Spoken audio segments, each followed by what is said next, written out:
Kadang ada juga orang bertaubat, tapi bukan nyesal terhadap dosa yang dia kerjakan, malah puas katanya. Dia ngomong sama teman-temannya, saya dulu zaman muda sudah kenyang judi, kenyang zina, kenyang mabuk-mabukan, sudah puas. Sekarang tinggal benernya saja, saya sudah taubat. Taubatnya sih bagus, tapi puasnya itu yang jelek. Kenapa harus dikatakan puas? Bukan puas, menyesal. Menyesal saya dulu. Kenapa hanyut terjebak dosa? Kenapa tenggelam di meja judi? Kenapa tenggelam di minum-minuman keras? Kenapa hanyut kepada perbuatan munkar dan maksiat? Saya menyesal sekali. Menyesal diperintah dan bukan malah puas. Dari rasa menyesal ini nanti timbul hal yang kedua, yaitu berniat tidak akan mengulangi lagi perbuatan dosa. Kalau menyesal tapi masih diulangi lagi, itu belum taubat yang sebenarnya. Saya kapok, menyesal, tidak mau minum minuman keras lagi. Besok tidak ada minuman keras, malah pusing, nyari kesana kemari. Itu belum taubat yang sebenarnya. Jadi setelah menyesal, berniat tidak akan mengulangi lagi perbuatan dosa itu. Kalau menyesal tapi masih diulanginya lagi, itu sama saja dengan main-main. Saudara-saudara kaum muslimin rahimakumullah, barangkali itu yang orang namakan dengan taubat sambal namanya. Kita kalau makan nasi pakai sambal, pedesnya bukan main, repot, marah, ngomel. Gila, sambal pedes bukan main, tobat sama sambal. Tobat sama sambal katanya. Tapi 2-3 hari kemudian dia makan lagi, nggak ada sambal, nyari.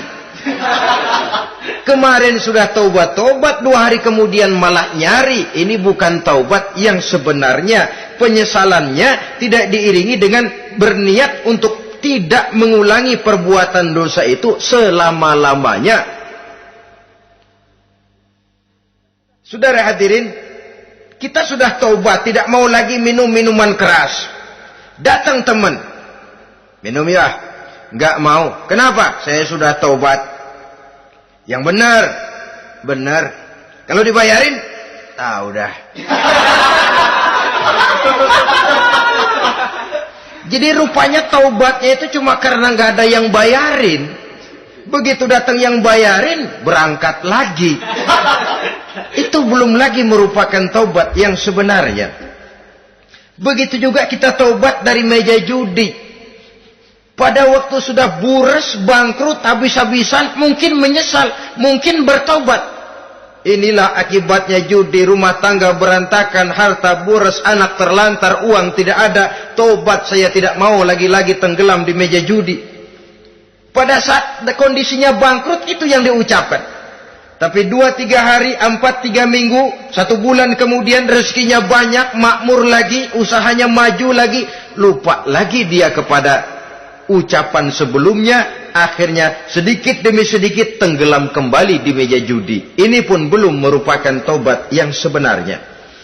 Jadi untuk sempurnanya taubat, yang pertama menyesal terhadap dosa yang telah dilakukan, yang kedua berjanji tidak akan mengulangi lagi, kemudian yang ketiga meninggalkan perbuatan jahat itu untuk selama-lamanya. Dengan kata lain, kalau memang taubat tidak mau minum lagi, talak 3 itu minuman keras. Kalau memang niat tidak akan berjudi lagi, talak 3 itu segala macam bentuk perjudian, meninggalkan perbuatan jahat. Yang keempat, menunaikan semua fardu dan kewajiban. Sebab barangkali pada saat kita tenggelam dalam dosa, perintah-perintah Allah, jangankan yang sunnah, yang wajib saja sering kita lalaikan. Maka apabila diri telah berniat melaksanakan taubat, maka tunaikan semua kewajiban yang disyariatkan oleh agama kepada kita. Yang kelima, meminta halal kepada para lawannya dengan termasuk mengembalikan hak milik orang lain. Ini kalau menyangkut hukukul adamiyin atau hak-hak manusia.